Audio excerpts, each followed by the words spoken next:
విధానంతో నిర్వహిస్తామో ఉప్పల్ బడాయిలో విధంగా ఆ విధంగానే కాలభైరవ స్వామి దివ్యాంతర పూజా క్రతువు ఆచరిస్తూ ఉన్నాం. ఆదివారం, అమావాస్య, పౌర్ణమి, అష్టమి రోజుల్లో మనము దేవుణ్ణి తాకితే మనం చేసుకున్నటువంటి తెలిసి తెలియక చేసినటువంటి పాప హరించుకోబోతుంది కనుక మా కార్యకర్తల ద్వారా ఆదివారం, అష్టమి, పౌర్ణమి, అమావాస్య రోజుల్లో 6:30 నుంచి 7:30 మధ్యలో దేవుణ్ణి తాకి అభిషేకం అర్చించే పూజా క్రతువు మీకు ఇక్కడ ఇచ్చినారు. ఉచితమైనటువంటి యొక్క పూజా క్రతువు అందరూ రండి. సుమారు 500 పైగానే తక్కువ మాకు సమయం ఉండడం వల్ల దేవుణ్ణి తాకినటువంటి యొక్క అవకాశం అందరూ భక్తులు తీసుకున్నారు. విశేషమైనటువంటి షోడశ ఉపచార పూజా క్రతువు అష్టభైరవ యొక్క పూజా క్రతువు ఆచరిస్తున్నాం. మనకు అష్ట బలి ప్రధానము కూష్మాండ నివేదన. భైరవ పూజలో ఏ విధంగా ఆచరించాలో అదే విధంగా మనం ఇక్కడ ఆచరిస్తూ ఉన్నాం. కాబట్టి షోడశ శాస్త్రంలో భైరవ యొక్క పూజా క్రతువు ఏ విధంగా ఆచరించాలో అదే విధంగా ఇక్కడ ఆచరిస్తున్నాం. అమావాస్య రోజు మహా అన్నకూటోత్సవం, అన్నదానం, పితృదేవతల యొక్క అనుగ్రహం కలుగుతుంది. అమావాస్య రోజు అన్నదానం చేయడం వల్ల సుమారు 5,000 నుంచి 10,000 మందికి భోజనం స్వీకరిస్తారు. ఇక్కడ జరగదు ఈ విధంగా మన జంట నగరాలలో. అటువంటిది ఆచరిస్తూ ఉన్నాం. స్వయంభూ అని చెప్పబడింది. తెలుగు బుక్ ఆఫ్ రికార్డు ద్వారా రీసెర్చ్ చేయించి ఈ యొక్క మూర్తిలో, ఈ యొక్క రౌతులో ఏ విధంగా ఎప్పటి నుంచి విగ్రహం ఉందో రీసెర్చ్ చేసి సైంటిఫిక్గా సర్టిఫికేట్ తీసుకున్నామండి తెలుగు బుక్ ఆఫ్ రికార్డు ద్వారా.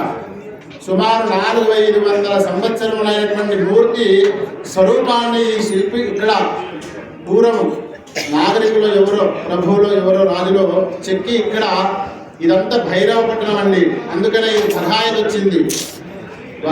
వచ్చింది. ఇది మూసీ నది కాదండి, వెనగడలో ముచుకుందా నది విశేషమైనటువంటి స్థల ప్రభావంలో మనం ఇక్కడ ఉన్నాము. కాబట్టి ఎవరు విమర్శ చేయకూడదు. స్వయంభూగా వెలిసినటువంటి వాడే కాలభైరవుడు. ఇక్కడ స్వర్ణాకర్షణ భైరవగా, అష్టభైరవగా పూజింపబడుతుంది.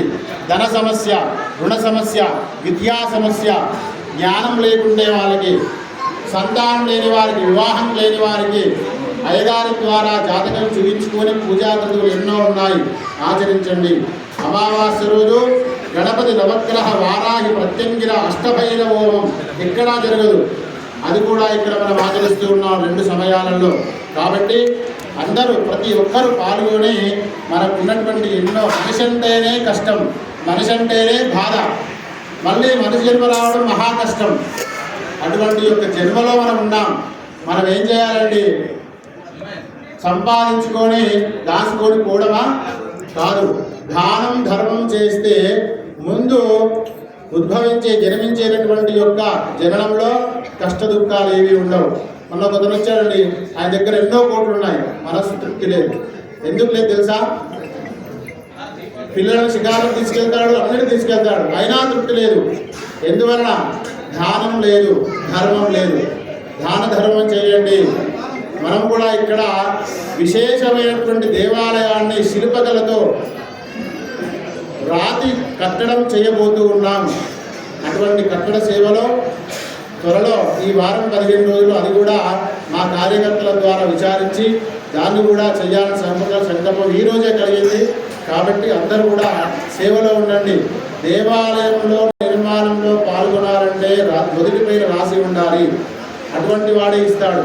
ఎన్ని కోట్లున్నా ఇవ్వడు. భగవంతు తీసుకుంటాడు వాళ్ళ దగ్గర, ఎవరి దగ్గర తీసుకోడు. కాబట్టి అందరూ సేవలో ఉండండి. చక్కగా ఇటువంటి పూజా క్రతువు మీరు అందరూ చూశారు. పూజా యొక్క ఫలితం అందరూ పొందండి. ఇక్కడ ఆషాఢ వారాహి నవరాత్రులు ప్రారంభంగా అవుతున్నాయి. ఆషాఢ వారాహీదేవి ఉన్మత్త భైరవుడు యొక్క భార్య వారాహి అమ్మవారు. అష్టభైరవుడు సప్తమాతృకల్లో ఒక అమ్మవారైనటువంటి ఆ వారాహిదేవి ఇక్కడ తాంత్రిక స్వరూపం, సాత్విక స్వరూపంగా గుమ్మడికాయ దీపాలు, నిమ్మకాయ దీపాలు, గుడా దీపాలు, కాకర దీపాలు, కంధా దీపాలు, 8 రకములైనటువంటి దీపారాలు ఉన్నాయి. ఇవన్నీ మనకు ఒక దారిని చూపించేది. ఇది కేవలం భైరవ పురాణంలో మాత్రమే ఉన్నది. అటువంటి పూజా క్రతువులు ఉన్నాయి. అందరూ సేవలో ఉండండి. చక్కగా సేవలో పాల్గొనండి. ఇక్కడ భక్తులకు ఇబ్బంది అవుతుందని మా కార్యకర్తలు కొంతమంది సహకరించినారు. షెడ్ నిర్మాణం జరుగుతుంది. చాలా పెద్ద షెడ్ అండి, భారీ ఖర్చు. దేవాలయ నిర్మాణం ఉన్నా కానీ భక్తులకు ఇబ్బంది కలగకుండా రాబోయే కాలం వర్షాకాలం అటువంటి ఇబ్బంది లేకుండా పెద్ద షెడ్ నిర్మాణం ఉంటుంది. ఏదో శక్తి తమ శక్తి కొలది ఎంతో సహకరించండి. భగవంతుడి సేవలో అందరూ ఉండండి, భరించండి. ఇక్కడ మా అకౌంట్ ఉంటాడు, ఎవరి చేతులకు డబ్బులు ఇవ్వకూడదు. మా అకౌంట్ కానీ పూజారి కానీ ఉంటాడు. కార్యకర్తలకు కూడా డబ్బులు ఇవ్వకండి.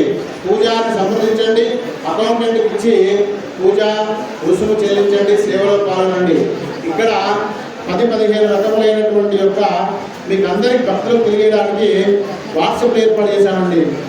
దేవాలయంలో పూజా క్రతువు మీ ఇంట్లో నుండి చూసేటట్టు అవకాశం పొందేటట్టుగా పూజా క్రతువులు ఏవైతే ఉన్నాయో అవన్నీ తెలుసుకున్న కొరకు మాత్రమే అటువంటి యొక్క వాట్సాప్ గ్రూప్ కాల్స్ పెట్టామండి.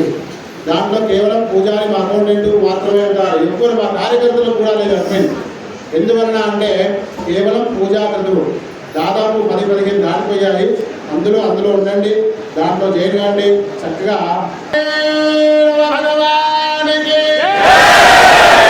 మనం స్కూల్లోకి వెళ్తే ఏం చేస్తామండి, టీచర్ పిలవగానే ప్రజెంట్ చేయిపోయి చేస్తాం, అప్పుడు ఆమె అటెండెన్స్ చేస్తారు.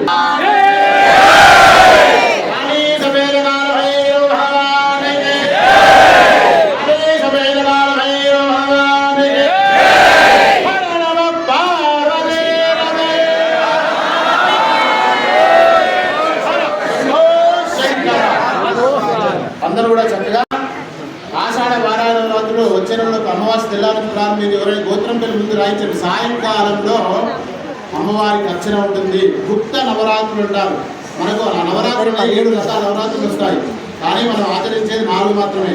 చైత్రమాసంలో శ్రీరామ నవరాత్రులు, ఆషాఢంలో వారాహి, తర్వాత దేవీ శరణవరాత్రులు, తర్వాత భాద్రపద మాసంలో గణపతి నవరాత్రులు. ఇవి మాత్రమే, కానీ 7 ఉన్నాయి శాస్త్రంలో.